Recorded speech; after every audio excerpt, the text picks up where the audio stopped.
Hey guys, how's it going? It's going great with me. I am having a great week. I am feeling both excited and nervous for on Saturday because it is Valentine's Day, and I will be going on my first date ever, which I just can't believe that something like this is happening in my life before I am the big 30.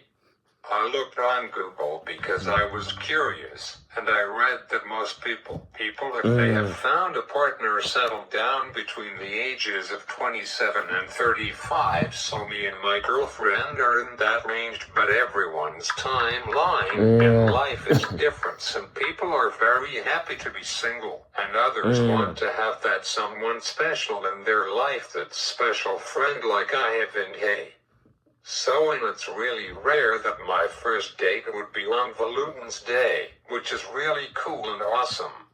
It's 1 in 365 days of a year, which is less than 1%, which is 0.27%. The first dates happen on Valentine's Day, which is why I don't know any one of my friends or family who celebrate their first date on Valentine's Day. It's pretty cool.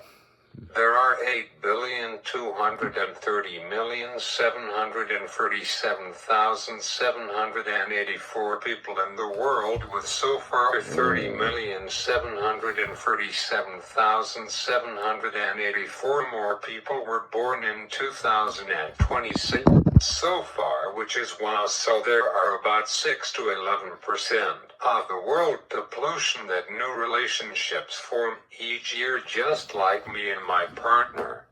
I feel like I need to tell you something, guys, that for quite a few years I missed having someone special in my life again, and about 7 or 8 months ago I almost gave up completely. I was at my lowest time in my life, and I didn't know how to ask a girl out or even a guy.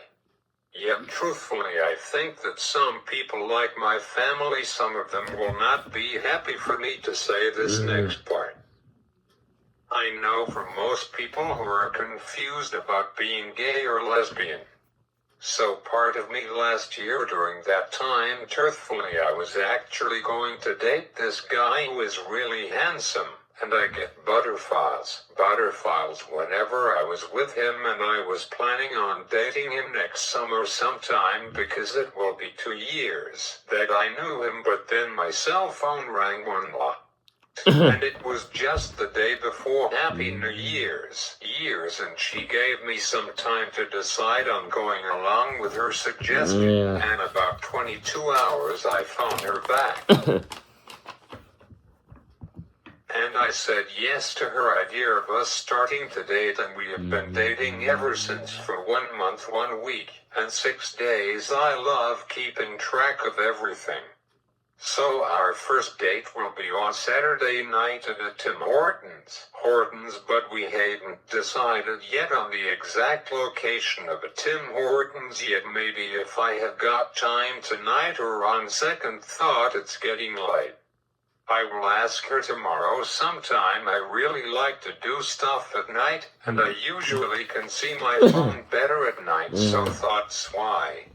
We will talk about lots of stuff, like lots of questions in our interests, and which kinds of hobbies do we have, what genre of movies is our favorite. Mine is horror. Don't know why my favorite genre of movie is horror. I know that some of my family who are watching me are like the accessibility guy, really, but that's the truth. And I really like those Marvel McHugh movies, and I probably watched most of them in my lifetime.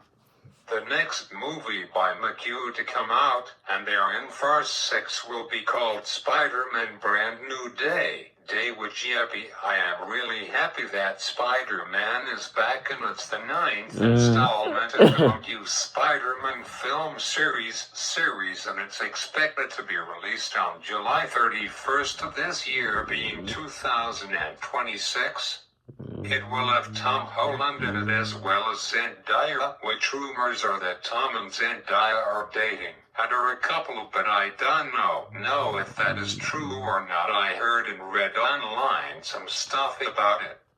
It will also have Jacob Batalon's Zaddy Sink, which she was in Stranger Things. I am really sad that this awesome show is over, but there is a spin-off confirmed called Stranger Things Tales from '85, which Stranger Things was set in 1985. So yippee, I think that Netflix kind of knew that when the series finally ended about 1 month and a half ago, that people wants there to be more, and some people after the show ended online, but it was hard for about 2 weeks. I wasn't on social media because I really don't like spoilers. I went Layla because I wasn't at my other house for me to be able to watch it, but when I got here I watched it. Wow, the series finale was like a movie. It was about 2 hours long. I really liked and enjoyed how it ended with the gradation, but I think this is pretty common with every show when it ends. There are some questions that are unanswered, like one of the questions I had after it ended, and many more, like I pay attention to detail very well, and I picked up on 2 things that seemed kind of odd to me. Like one of them was when Mike Wheeler had to say a goodbye to 11. I cried and bawling my eyes out and almost had to leave the room. It was that emotional for me, and cried about 5 times during the series finale. My seat was dumped because I cried so much. It was probably the hardest, toughest scene that I watched. Compared to when Blind Spot ended for good back in 2020, but after 5 years I came back in the beginning of September 2024. It was worse than that series finale. Now it's in season 7 of the TV show, and I am behind by 8 episodes. Wow, better start catching up on them. Wow, I am really behind on them. So I really am enjoying watching this awesome TV show. I am so happy that almost 2 years ago it is finally back, because lots of people were upset. All of the cast are 5 years older, but I am pretty sure that season 10 will be it forever. This time it will end never coming back. That will be really hard for me to watch. Blind Spot started in fall of 2015, so almost 11 years Blind Spot has been on. Wow. So anyhow, back to this about that. During that most difficult scene for me to watch was 11 still can use her powers even when the radioactive gun surrounding her was stopping her. And the other thing I noticed, that every time she used her powers she gets nosebleeds. But she didn't nosebleed during that scene, which most of us were confused about. So I believe that 11 is not really dead. Here's are the reasons I don't think that she is really dead in this show. She goes through some very intense and dangerous moments, like fighting Vega using her powers to protect her friends and whatnot, and there are scenes that make it feel like she might not make it. The show builds suspense on purpose, like every TV show. Like Blind Spot, it was actually a real series finale, but there was one really major, possibly even season 6, and it came true. I really don't know if the same thing will happen with Stranger Things, and 4 years from now, like sometime in 2030, Stranger Things will return with season 6. But by the end of Stranger Things season 5 series finale volume 4, 11 is alive. She is still with her friends and Hopper. Her story ends with hope, not death. Lots of people think when the Upside Down world got destroyed, did 11 really die? What happened to her? The creators wanted her arc to be about strength, family, and healing, not about tragedy. Fun fact, so end of season 1 she actually died, but then this show became viral worldwide, and somehow the creators brought her back again in season 2, but originally this show was planned on being only just 1 season. Wow, I never knew that. I was wondering why she died in season 1 and that seemed weird to me. Yeah.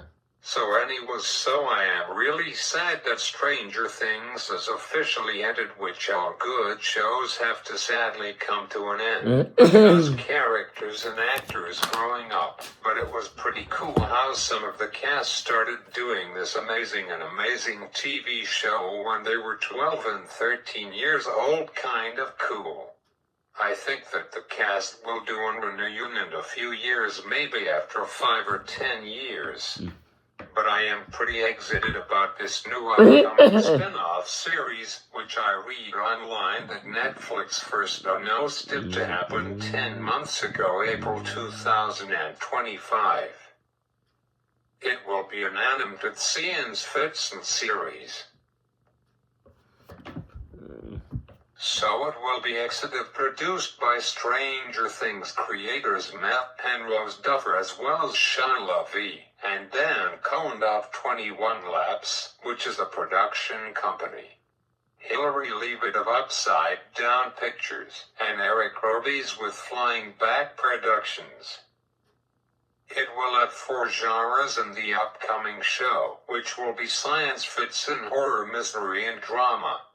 It will have got all different voices compared to the original show, which will be Brad Gibson, Luca Diaz, Brooklyn, Davy Norstead, Braxton, Quinny, Alicia Williams, Benjamin Plessala, and Jeremy Jordan. It will be a show made in the United States, just as Stranger Things was. The animator will be Flying Bark Productions. Upside Down Pictures and 21 Labs Entertainment will be their production companies for this upcoming TV show. It will be only on Netflix, which is kind of a bummer. I might have to buy myself Netflix again like I did 4 years ago, but the price of it is nuts. I mean $27 every month, which is while before 2026 it was at $24, so it has got up sadly. Tales from 85 will take place between the events of the 2nd and 3rd season of Stranger Things, and depicts the children, which will be 11, Michael, Lucas, Dustin, and Max, as they confront new monsters of the Upside Down and unravel a paranormal mystery touching their town, just as Stranger Things. The Duffers intend to capture the feel of a 1,980-second Saturday morning cartoon in the Stranger Things universe. Stranger Things Tales from 85 will be released on Netflix on April 23, 2026. Wow, so thoughts are just a little more than 2 months away from today. Yippee. I am going to put it in my Apple Calendar and my Google Calendar. Wow, I can't wait. Yippee. So thoughts pretty exciting. So anyhow, let's talk about the main topic of this video. And since a few days ago was the massive 60th year of the Super Bowl, and it was pretty good. I really enjoyed it. Just haven't watched the commercials yet, but maybe tonight on YouTube on the big screen TV with surround sound. So I thought the whole show was pretty good. From start to finish, the length was 4 hours and 17 minutes, so it was a little bit less than it was last year's one, which was Super Bowl 59. I would say that this year's one was way better than it was last week. At first, for a while, for 2 weeks, I don't know how it would go, especially with Bad Bunny doing the halftime show, and he did a pretty good job at doing it. History was made. Actually, 3 historical things happened for a while. One was first time ever in Super Bowl halftime history. history that's ever done in fully Spanish. Wow, crazy. And because 2 weeks before Sunday night I listened to only Bad Bunny songs, and at first I went seriously, then I said it's pretty darn good and I felt like dancing. Yeah. Second thing that happened in history was there were not real bushes, they were 400 people dressed up in bushes, which is pretty cool. Fourth thing that happened was there was a real live wedding happened during his performance, which was unexpected, and the last thing was Lady Gaga made a surprise appearance, and she sang the song Die With a Smile with Bruno Mars with a Spanish twist, which is pretty cool and awesome. So I know there has been a lot of conversation about Bad Bunny, and he has to wear a bulletproof vest underneath his clothes because he's nervous about someone shooting him with a gun. But Bad Bunny is not a bad person, and Puerto Rico is a immersion night alone, so I was happy. Near the end of his performance he gave kind of a message, and in the background there was a big banner that said the only thing more powerful than hate is love. Thoughts really cool, and he gave his only Grammy that he won a week ago before to a kid, which I know that there's lots of people in the world who don't like or care for him, but he has got a big heart, and there was a reason that he gave his Grammy to that child, is because he's known for supporting youth and Puerto Rico culture, uplifting young fans or sharing messages about dreams and success. So I think lots of people having different thoughts towards him like me, and I thought it's also really cool that for all of the people in the world that know Spanish like I know a bit of Spanish, only a few words so far, I think that it was pretty cool how people who know Spanish could understand and enjoy watching Super Bowl halftime show, and I really liked how he named all those countries with all of the flags walking behind him, and he said God bless America, and ended with Canada, and I said yes, and I like what his football said, and it beaten and set all-time most watched Super Bowl halftime show with 135 million views, beating it last year with Kendrick Lamar and shit. I thought that it will be the worst halftime show ever, but I was wrong. It was the second best halftime show in all of Super Bowl history. And most viewed halftime show. Wow, thoughts crazy. There's a rumor 3 days after saying that Miley Cyrus will do the 61st Super Bowl halftime show, but thoughts a wild rumor, still a whole year away. But Miley Cyrus, no. Imagine if Huntrix did the TV stations. I am done hiding now. I am shining like I was born to be. We're going up like we're golden. That would be freaking awesome, like it will throw Bad Bunny out of the water. So let's get back to this. So the Super Bowl is 60 years old, which is crazy.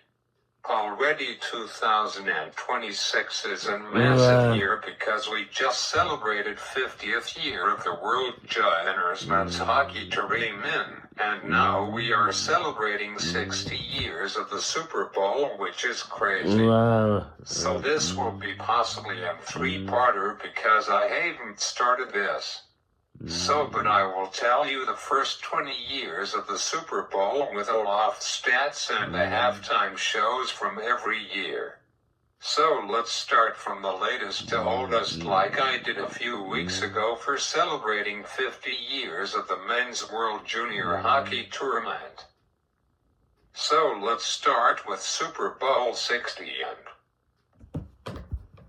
Super Bowl 60 happened on February 8th of this year, and it started at 6 p.m. in Santa Clara at Levis Stadium in California, which was 3 p.m. over there. The MVP was Kenneth Walker III, running back. The favorite team to win was Seattle Seahawks to win by 4-5, and and they won 29-13 against New England Patriots, which Seattle now won their second championship Super Bowl title. While I am glad they needed to win again. They haven't won in 13 years. Referee was Sean Smith. The attendance was 70,823. Charlie Puth did the national anthem, and he did a great job at it. Joe Montana did the coin toss. The halftime show was done by Bad Bunny, Lady Gaga, and Ricky Martin. It was on NBC TV, Telemundo, and Universe, and on streaming it was on Peacock and NFL Plus. The announcers were Mike Tirico, which he did play-by-play. Chris Collinsworth, which he did the analyst. Melissa Stark and Kelly Harding, and they both did sideline reports, and Terry McAuley did the rules analyst. The ratings were 39.4 for the national, and the viewership was 124.8 million, and the viewership of the halftime show was 135 million. While more people tuned into the halftime show than the game, it costed $8.5 million for 30-second commercials, which is crazy. For Super Bowl 59 that happened last year on February 9th, 2025. It was between Kansas City Chiefs against Philadelphia Eagles, and the Eagles won and beaten the Chiefs by 40-22. It happened at 5:30 p.m. that day. It happened in New Orleans and Louisiana at the Caesars Superdome. The MVP was Jalen Hurts, and he was the quarterback. The favorite team to win was the Chiefs by 1.5. The referee was Ron Torbert. The attendance was 65,719. The national anthem was done by John Biddle, which he does the song I really like, and it's called All Time Low, like I was last year.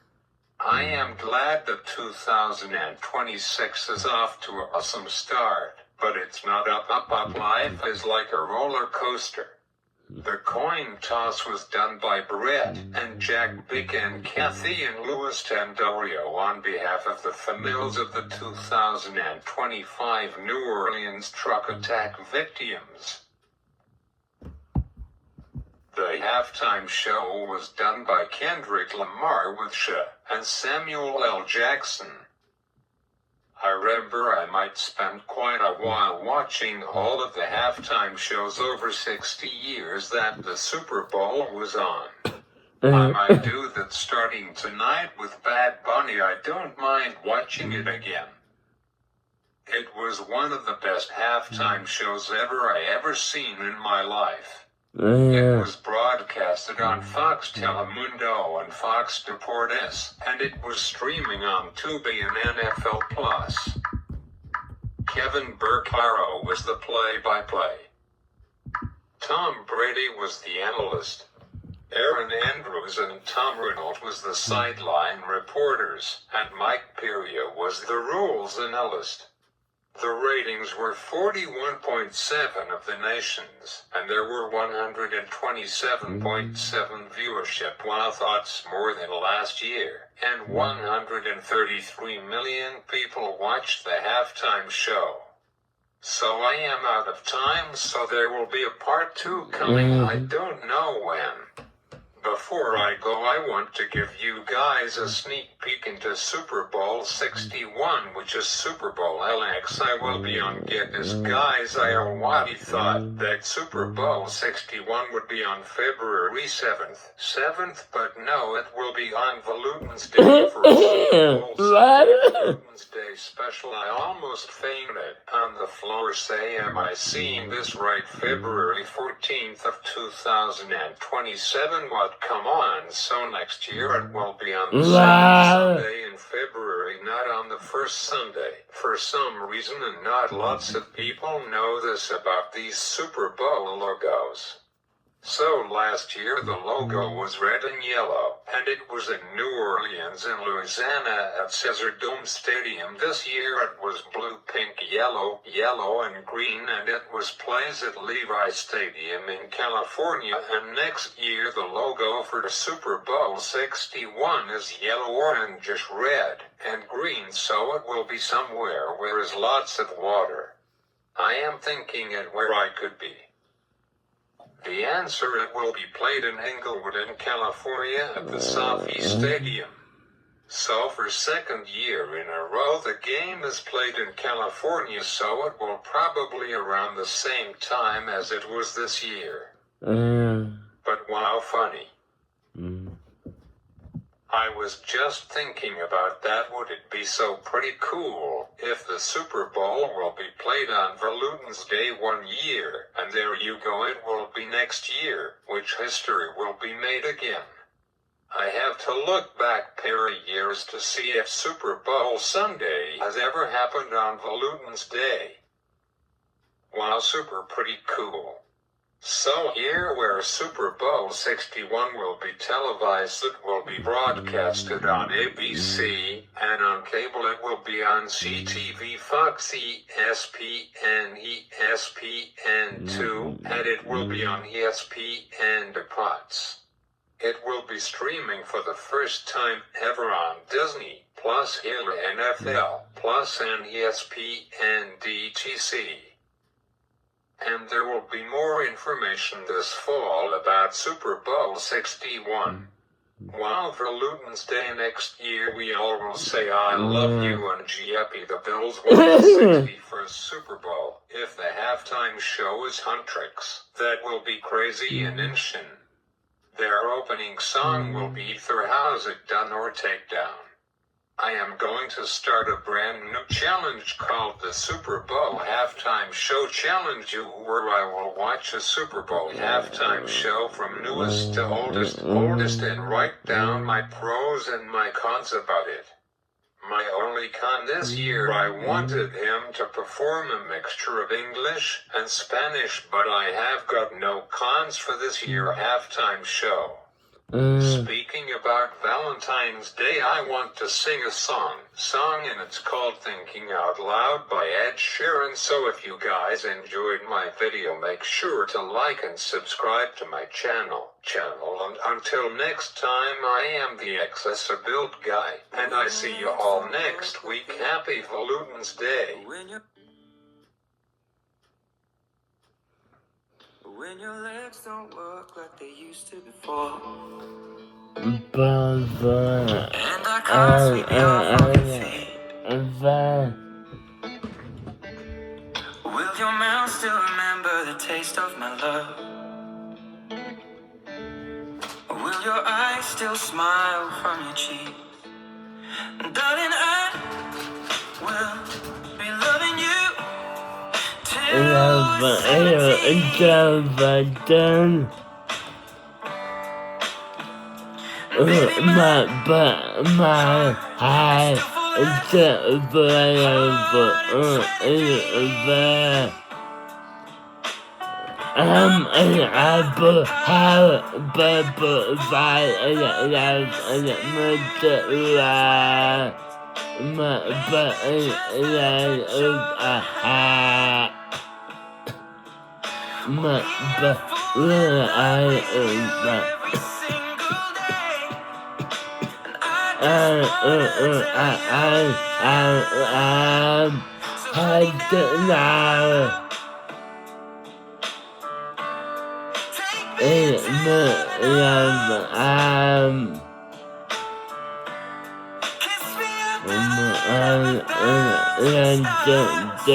When my hair's all but gone and my memory fades, and the crowds don't remember my name, when my eyes strings but jam with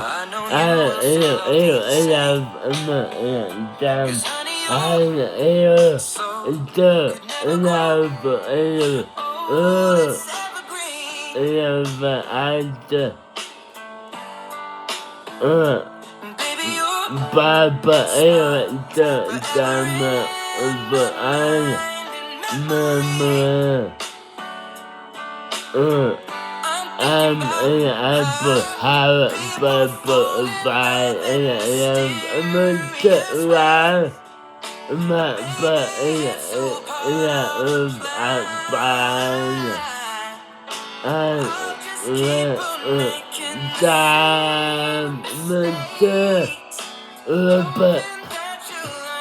I do that, but now.